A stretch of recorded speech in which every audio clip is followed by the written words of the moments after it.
everyone, welcome back to the channel.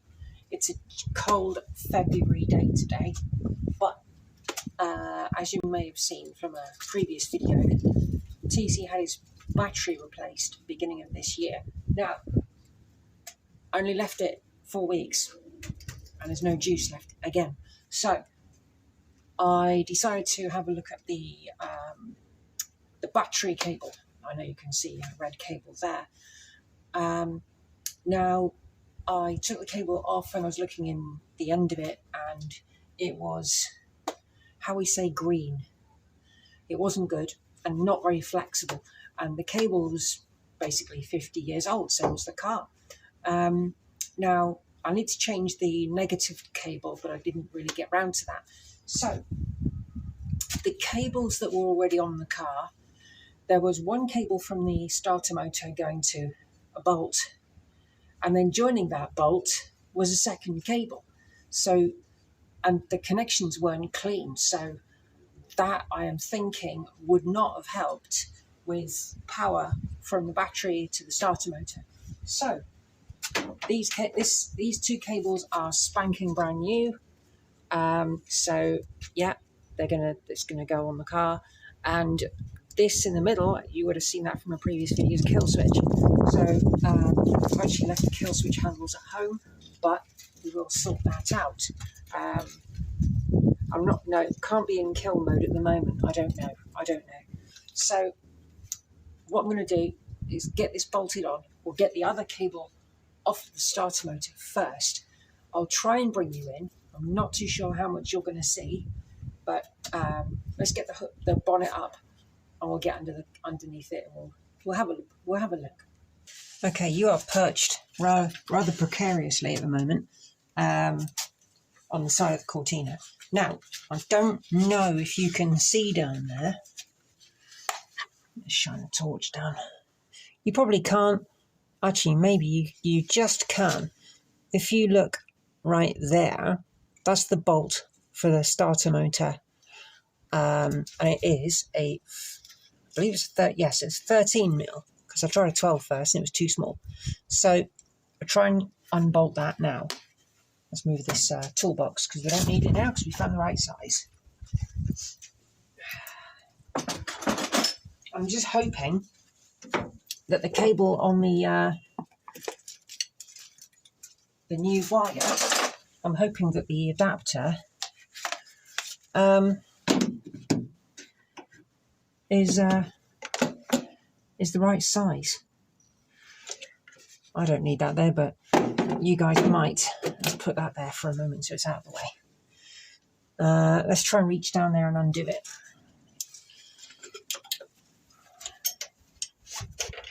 You can just see my arm. I do apologise.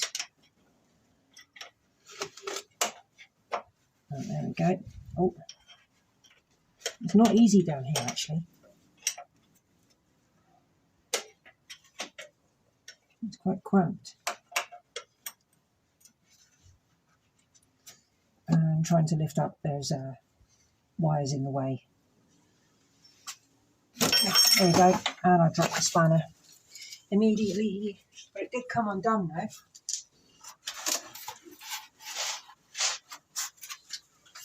Now, quickly, I was going to quickly mention the liquid underneath the car. There is a puddle on the cardboard, and I did notice it's got a tinge of blue to it. So I think, personally, that is coolant. But no, not coolant, sorry, what am I talking about? I believe that is washer fluid, sorry.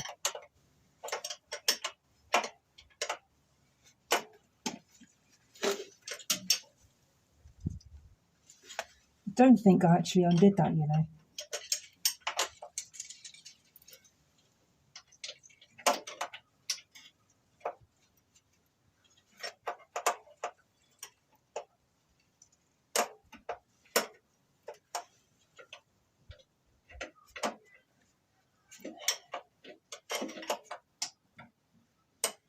Yeah, I need to get a socket on here. This spanner's not really helping. Got a ring spanner, that might be more useful. It's a multiple sided, so more teeth.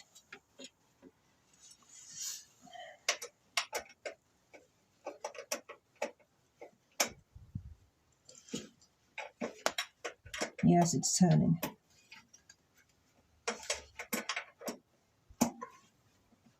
Shame I couldn't have done this from underneath the car, really. But I can't power it, I can't move it.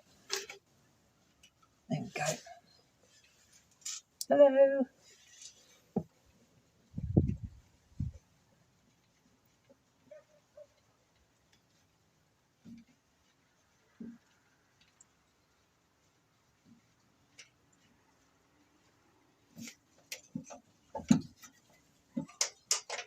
There we go. Okay, so that's the old cable off now. As you might be able to tell there, that is not clean at all. And that is the other end of the cable that was on there. And this is original from Mk3. Stamped on one end, and on the other cable it's got Ford stamped on it. So it's definitely genuine. But look how brittle, stiff this cable is. Whereas the new one is really capable of bending and moving around. So now I've got to try and bolt the new one back on. I won't bore you with me trying to do that. One thing I was going to try and do, I was going to see if I could bolt, because this is going to be connected like that. So I need to bolt this to something or put a cap on the back of this. Now, I was thinking of a spray can cap. So this one, I was thinking, because if I put it on that end there, it does fit, but I would need to tape it up, but not that way, of course. It would need to go on the back, which means I then need to mark the back and then cut it and then maybe glue it or just tape it. So at least then it's got something, but it's got a hole in here, 2 holes, where you would see, say, if you were mounting it in a dashboard of a car, which you can't do. And I was thinking of just mounting it here where this block is. Can't remember what that's called. But that means if I undo the screws, that's more holes in the wings. I'll have to think about it and see where I go, because the last thing I want is for 2 metal things to touch that, and then, it's not the best idea, really. But at the same time, I want a kill switch on my car. So let's get this one off of here a minute, because it's just going to be too much floppy wires all over the place.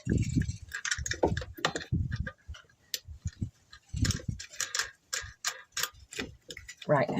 I think I'll take you down from here. I'll bring you back when I've got it all wired back on. Okay, so you can see, hopefully, down there that the cable's been attached. Weird thing is, if I turn the radio on, it actually comes on, which makes no sense because that's supposed to be a kill switch. It's supposed to be isolated now. So I'm going to try and turn the key, and if we get any life, I'll go and get a key and put it in the isolator. But the thing is, I would have thought that if you take the key out of the isolator, it's then isolated. If you put the key in, then someone can just take the key out. It's a bit confusing. So, yeah, unless there's a polarity to it. I don't know.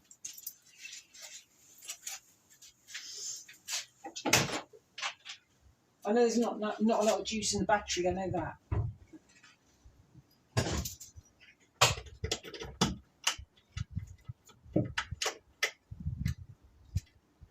No, we're not getting anything. Oh, we've got an oil light though. So it's not turning at all. So what I'm going to do, I'll go and get the kill switch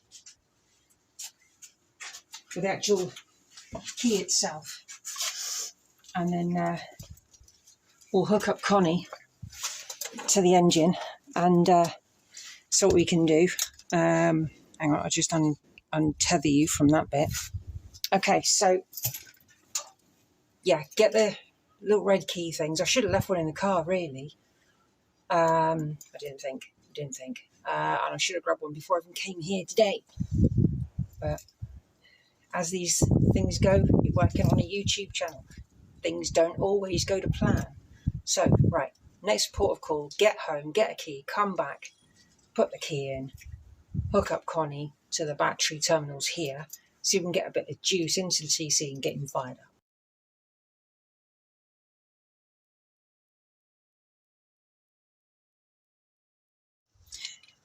Hello everyone, you find me underneath the bonnet of TeeCee outside, away from the garage. I drove him out of the garage because I needed to check the carburettor, and I got the air pan off. Sorry about the windy noise.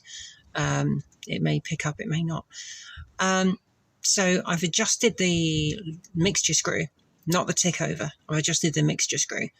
And while I was here, I thought I would check out the spark plugs. Now, these are NGKs, unfortunately.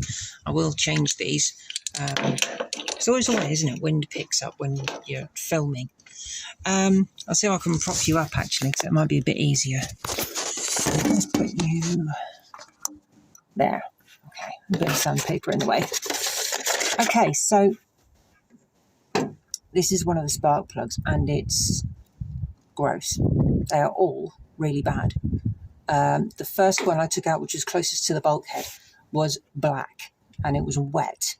And weirdly enough, these NGKs do not have a crush washer, and there's no crush washer in the engine either.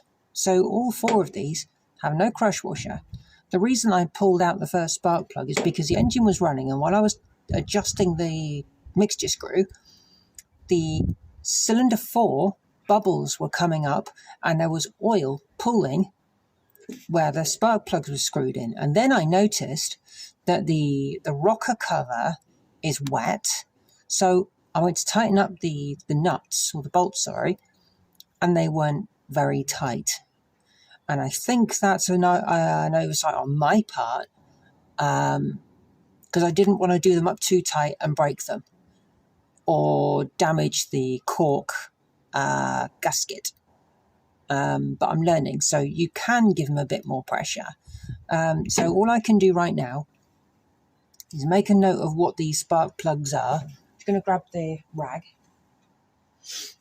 Make a note of what spark plugs these are, and the actual, look, it's even burnt on one side, look. And can I read? Oh, just scratching off all the carbon. These spark plugs haven't been seated right, so that will explain why TeeCee has been running so rough and why he's chucking out so many fumes. It is an NGK. I'm going to have to go and find some champions, because I've been told that older cars run better on champion spark plugs. If you would like to comment on that fact, feel free to post it down below and let me know your thoughts on your preferred spark plugs and what you do with yours. This is a AP6FS, according to what that says on the side of that spark plug. But the S looks a little on the big side. So I don't know if that's counted or not. Sometimes they count all the letters on the spark plug, sometimes they don't. So what I'm going to do is I'm going to clean up the rest of this spark plug of what's it's just got brown stuff on the conductor on the top. I think it's called a conductor. I always forget. There are certain names for these parts, so I do forget what they are. It is really black, and unfortunately I don't have my carb cleaner here with me, because I would have done that. But there's even burn marks on the side of it. So the engine has been getting hot, of course, as they do. It's an engine. It needs to get hot. So I'm going to clean up the rest of this arm on the top of that one. The previous spark plug, this was so close to the center pin, I had to literally lever it up slightly to get, so there was a bit of a gap. So it wouldn't have been running right. And when I did have the engine running, it was going, every now and again, it's going boom, boom, boom, boom, boom, boom, boom, boom. So, yeah, I'm using a file and some fine sandpaper just to clean these up. So what I'm going to do is carry on with this, put it all in the engine, and then fire it up and see how it sounds. I'll bring you back in a mo.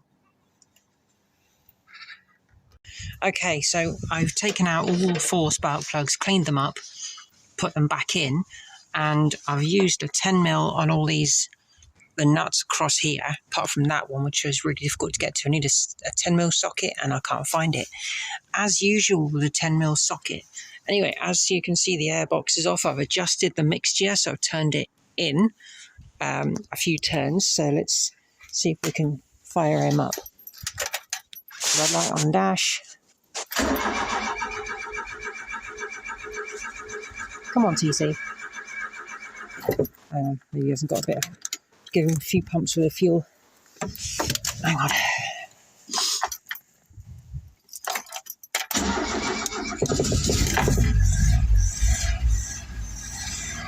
Yeah, it sounds really lumpy.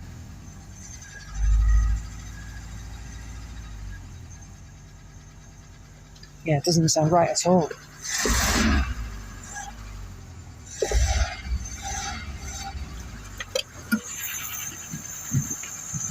I think the timing's out.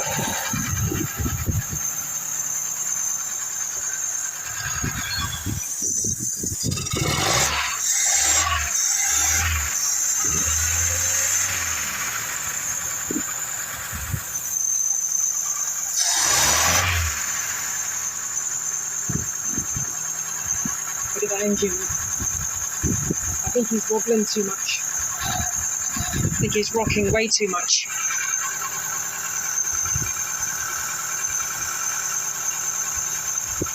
I can feel a lot of vibration inside the car.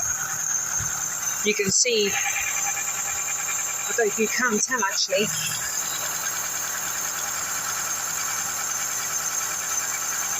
I can see it. There's a lot of vibration. Well, I just went down to look in the engine to adjust that, and look what's come off. So hence why it was running lumpy. Hang on. Hang on, let's try and get that back in there.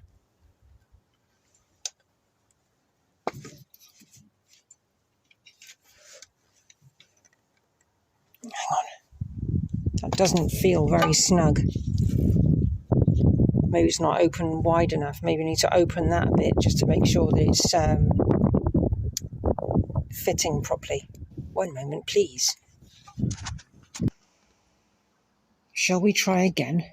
Now that I've literally, all I did was I took that wire off of there. No, not, was it? No, it's that one. I took that one.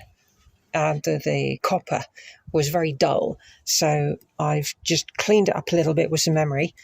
Was very, very fine sandpaper. That will explain why it was running lumpy.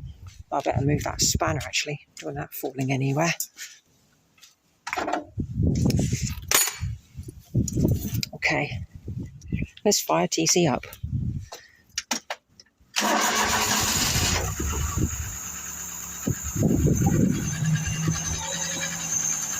Oh, listen to that. Oh, it's up and down a little bit. That's due to the mixture, I think. Not quite running right, is he?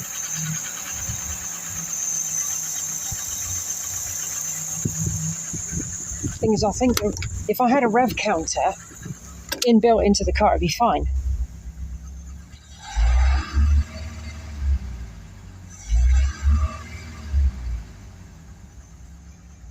But I don't. This thing needs a clean. TeeCee's filthy. But then again, it's a utilitarian car. It's an estate base model. It wasn't meant to be super shiny and lovely. Excuse me. So, there is a little job I need to do while I'm here, and it involves that there. So, let's go and have a quick look in the engine bay again.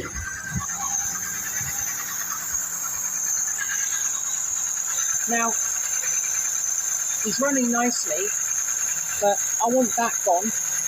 I want that removed, and I want to put in an automatic choke. I'm sick of that. I don't like it, and it takes ages to settle the car down. So I'm going to put the airbox back on. Yeah, I know it's a bit broken. Not really much choice in the matter there.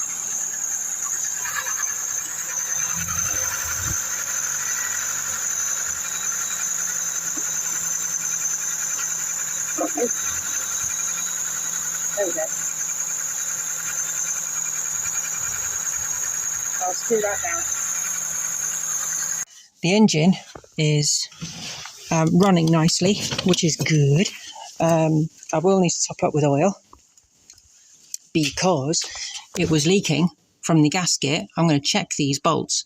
I want to go over them again at a later date, but I need to top up the engine oil because it's been leaking out of that gasket down into the spark plug holes and down the side of the engine. That is why I've been burning oil. And I don't know why, but it's all up here as well. It's all up here. Why it's up here, I have no idea. I keep thinking that oil is being thrown up through here, but for why? There's no good reason. So after having a dead battery and then recharging it, getting a new one. Look at that, on the button. But I did turn down the mixture. So fingers crossed he's going to run more happily now.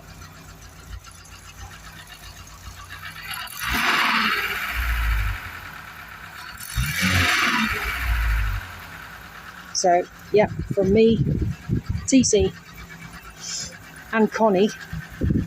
Yeah, Connie's there. Yeah, TeeCee's eyeball is out. If you aren't aware of it, hang on, I'll turn the engine off so you can hear me.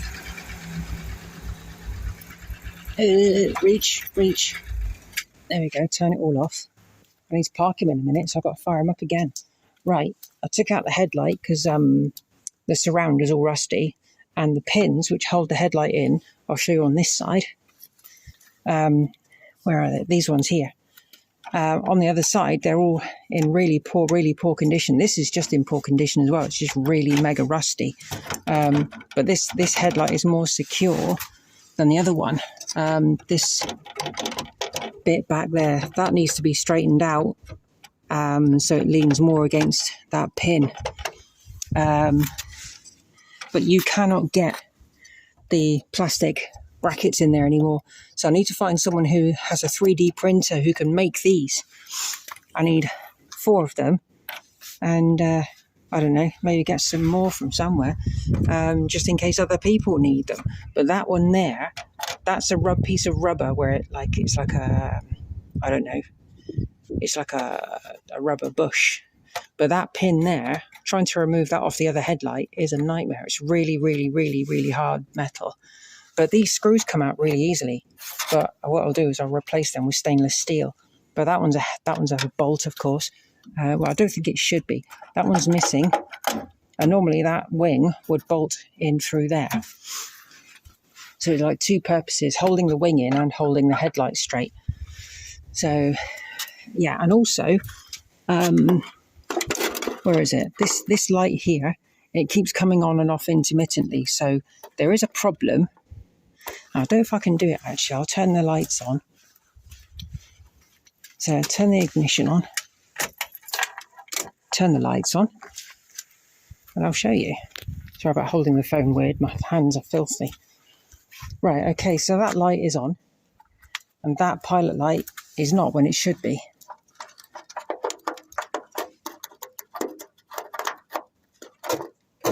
Is it supposed to conduct with something? Maybe it's supposed to conduct with the headlight. But yeah, this light didn't come on when it was plugged into the back of the headlight. So I need to trace back where it's coming from. And also, this indicator is not working. So maybe it is coming back to here. I don't know. Don't think so. Because I did unplug it, plugged in a different light, and it still wouldn't work. So I think there may be problems further back along this loom. Also, I did notice that this had been repaired here poorly, because you can get your finger in there and yeah, look at that. Whoever repaired that, it just patched it. And this here is gone through as well. I need to try and repair that and do some repairs here too at some point. This has been repaired because that's just a plate of steel has been welded in, and that was not me. And it looks like that this wing, this wing is not the original, of course. But yeah, the holes are out of alignment, so this doesn't get a chance to be bolted in. But I'm hoping to change this wing soon. I don't really want to keep this one. But the bottom of these in here, it's a dirt trap. As you can see, that's black, or just brown actually. So my thinking is to drill a hole in the bottom, paint it, and then let the water just drain out, because as you can see, that's dirt there. So rot is going to sit in there and collect, and it's just going to rot it out. And unfortunately, that side over there already has done. Hang on, if I get my torch